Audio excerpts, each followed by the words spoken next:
dalam Bapa dan Putra dan Roh Kudus. Amin. Allah Bapa di surga, Engkau menunjukkan kepada kami lewat Putramu supaya memahami dengan benar, dengan tepat apa arti keselamatan itu. Supaya kami tidak terpecah-pecah, supaya kami tidak terpilah-pilah dalam memahami keselamatan-Mu.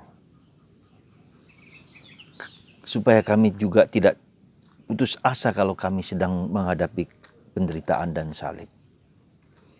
Karena Engkau memberikan kepada kami makna keselamatan yang lebih luas. Bukan hanya di dunia ini, tetapi di surga. Bantu kami ya Bapa memahami keselamatan itu. Demi Kristus Tuhan dan pengantara kami. Amin. Saudaraku terkasih dalam Kristus, sesungguhnya kita harus memahami dengan tepat dan benar.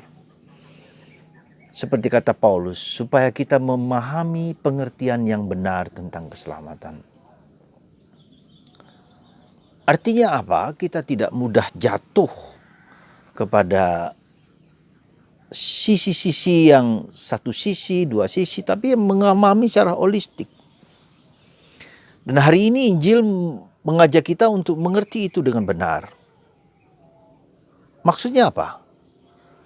Yesus memberikan banyak kesembuhan, mengusir penyakit, mengusir kuasa kegelapan. Ya, mujizat-mujizat Yesus sungguh luar biasa dan itu menakjubkan banyak orang. Ya. Maka satu sisi lain Yesus mengatakan bahwa dia bersembunyi, berdialog, berkomunikasi, berkontemplasi dengan Bapaknya. Dan di situ dia mengenal apa yang menjadi kehendak Bapa. Maka ketika dia agak dipaksa dibujuk untuk tinggal di tempat di mana Yesus menyembuhkan di dekat keluarga Simon Petrus. Karena Yesus menyembuhkan mertua Simon Petrus. Yesus mengatakan tidak, aku harus pergi ke tempat lain. Mewartakan kabar gembira ke tempat lain. Di sana pun mereka membutuhkan itu. Nah, saya memaksudkan bahwa kabar gembira, keselamatan, berita keselamatan, pengertian keselamatan itu apa? Itu kabar gembira yang tidak hanya di dunia ini dengan kesembuhan dari segala macam penyakit, dari pelepasan dari kuasa kegelapan, apa saja di dunia ini. Ya. Itu hanya satu sisi, tetapi sisi lain yang lebih luas adalah Yesus menawarkan kehidupan abadi, kebersatuan kembali dengan Bapa. Jadi pemahaman kita tentang kabar gembira itu adalah itu keseluruhan. Di dunia ini pembebasan dari kuasa dosa supaya kita dapat sampai kepada Bapa dalam kebersatuan dengan Bapa, tempat di mana kita berasal. Nah, kalau perspektif ini kita pegang, maka kita ketika kita sakit, kalau bisa disembuhkan monggo terima kasih, kalau tidak justru sakit penderitaan itu menjadi benih keselamatan. Supaya kita bertahan dalam iman, supaya kita kuat dalam pengharapan, supaya kita kuat dalam cinta kasih. Jadi kita diajak untuk memahami bahwa inti dari kabar gembira itu mencakup ketiga hal itu, iman, harapan, dan kasih. Ya, kita berjuang memang untuk memperbaiki apa yang bisa kita perbaiki di dunia ini. Kita berjuang memang untuk memperbaiki apa yang kira-kira entah itu dalam bidang materi, entah itu dalam bidang psikis, entah itu dalam bidang sakit, apapun juga. Itu adalah bagian dari sebagian kecil dari seluruh kekayaan Kristus yang mau ditawarkan kepada kita. Dan itulah kabar gembira. Sekali lagi kabar gembira bukan hanya bahwa orang itu secara material terpenuhi, bahwa orang itu secara rohani juga tinggi hidupnya, orang itu kemudian mempunyai kemampuan daya-daya hebat linue atau apa segala macam. Itu adalah bukan yang paling penting menurut karya Yesus. Maka Yesus menghindar supaya orang tahu tidak cukup hanya dengan KKR kesembuhan. Orang datang berbondong-bondong kalau ada seorang penyembuh hebat luar biasa disembuhkan. Tapi setelah Kesembuhan apa yang terjadi? Lupa bersama Tuhan. Berapa ribu orang yang disembuhkan oleh Yesus, berapa ribu orang yang makan roti dan ikan. Siapa yang setia mengikuti Yesus? Bisa dihitung dengan jari. Nah, karena itu saudaraku terkasih dalam Kristus, mari kita melihat kehidupan kita dalam cakrawala yang lebih luas. Memang kita butuh disembuhkan, memang kita butuh dilindungi, memang kita butuh makan dan minum dan seterusnya dan seterusnya. Tetapi mari kita terbuka juga untuk menjalankan apa yang lebih daripada sekedar materi, tetapi ada sesuatu hidup rohani yang lebih dalam, pengertian dan pemahaman kita akan keselamatan itu. Nah, disitulah kita lihat. Jadi konteksnya itu konteks keselamatan. Lalu di situ mana yang paling inti? Kalau boleh dikatakan iman, harapan, dan kasih. Kita kembali lagi kepada inti. Sejauh mana pengalaman hidup kita sehari-hari, sejauh mana pandemi ini membuat iman kita tumbuh, harapan kita kuat, lalu cinta kasih kita semakin kuat. Itu saja ketiga hal itu yang menjadi inti dari perjalanan hidup rohani kita. Kalau pandemi ini tidak kita sadari sebagai bagian dari ketiga aspek itu, ya kita gagal. Ya, sejauh mana iman kita tumbuh, sejauh mana kita mencari Tuhan, sejauh mana kita merasakan kehadiran Tuhan dalam kehidupan kita sehari, sejauh mana harapanku menjadi kuat, sejauh mana ya cinta kasihku kepada orang di sekitar, kepada suami, kepada istri, kepada anak-anak, kepada orang di sekitar, juga semakin mendalam. Jadi saudaraku terkasih dalam Kristus, itulah yang membuat Kristus akhirnya menolak untuk datang lagi untuk tinggal di tempat itu, satu tempat itu, karena Yesus mengatakan kabar gembira di tempat lain dibutuhkan.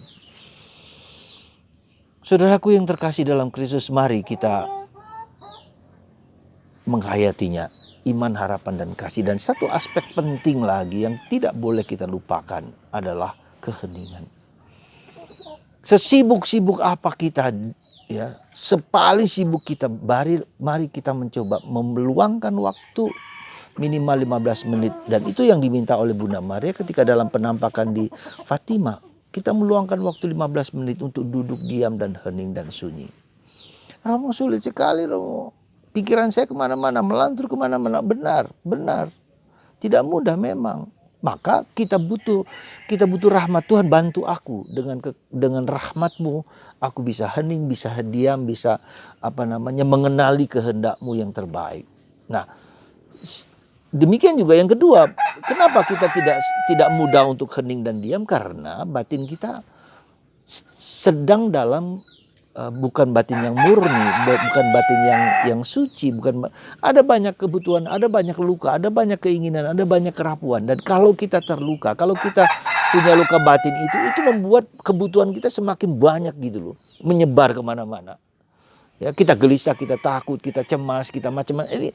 Nah, dengan kemurnian hati itu lama-lama seperti Bunda Maria itu, yang hanya fokus kepada kehendak Tuhan. Bunda Maria, Santo Yosef fokus menjalankan kehendak Tuhan. Meskipun kita lihat Santo Yosef ingin menceraikan Maria, tapi hatinya, rohnya menjalankan kehendak Tuhan.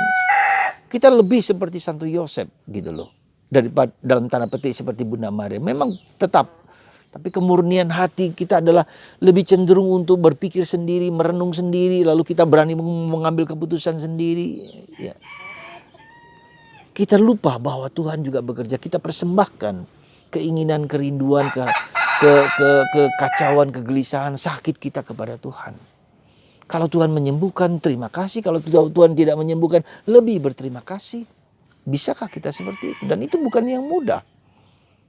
Jadi kita lihat di sini bahwa hidup itu, life is challenge. Hidup itu bukanlah sesuatu yang gampang. Hidup itu adalah salib. Dan ketika kita tidak berani memanggul salib, maka ya itulah lalu kita mengatakan sulit. Nah, disitulah kita lihat apa artinya rahmat.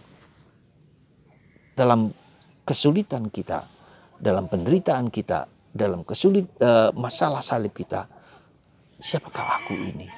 Gak bisa, maka kita mohon dengan penuh kerendahan hati. Ya, jadi sekali lagi adalah bahwa kita meluangkan waktu untuk hening, untuk diam, dan saya kira sulit, tidak apa-apa. memang sulit. Itu tanda bahwa hati kita sedang masih ada banyak gejolak, masih ada banyak batu, masih banyak duri yang harus kita kita mohonkan rahmat itu tuh dibersihkan, dimurnikan oleh Tuhan sendiri, oleh Roh Kudus. Ya. Jadi itu tanda ketika kita tidak bisa duduk diam hening, itu tanda bahwa ada banyak problem dalam hidup kita yang kita simpan di sana. Ada banyak duri, ada banyak batu. Ya. Dan tidak seluruhnya adalah tanah subur. Dan itulah proses. Jadi kedosaan, kelemahan, keterbatasan, kerapuan, kecemasan kita itu menandakan ada sesuatu di dalam diri kita yang kita mohonkan kepada Tuhan supaya Tuhan sendiri membersihkan, memurnikan sehingga kita hanya tahu satu. Yesus mengatakan carilah dulu kerajaan Allah. Di dalam hidupku, di dalam pekerjaanku, di dalam segala sesuatu. Berbahagialah yang murni hatinya karena mereka akan melihat Allah. Melihat Allah di mana? Melihat Allah dalam segala sesuatu. Di dalam penderitaan, dalam kehidupan, dalam cinta kasih, dalam saudara-saudara serumah yang seringkali menjengkelkan. Saudara, mari kita mohon rahmat supaya kita memiliki pengertian yang benar tentang keselamatan itu. Ya. Satu lagi yang saya lihat, ada keheningan, lalu ada eksterior dan interior. Hidup lahiriah dan hidup batinia. Ya, dua hal ini juga kita harus keseimbangan antara hidup rame bekerja tetapi hidup hening. Ya, supaya kita tahu apa yang di antara vertikal dan horizontal, di titik tengah itu adalah Yesus, kerajaan Allah, kehendak Allah. Semoga kita semua dalam keseimbangan. Dan itulah kabar gembira di mana Yesus telah bersedia, telah mau, telah datang menderita bagi kita. Supaya kita memahami kabar gembira, memahami keselamatan itu. Bukan hanya di dunia tapi juga di surga. Semoga korban Yesus, salib Yesus.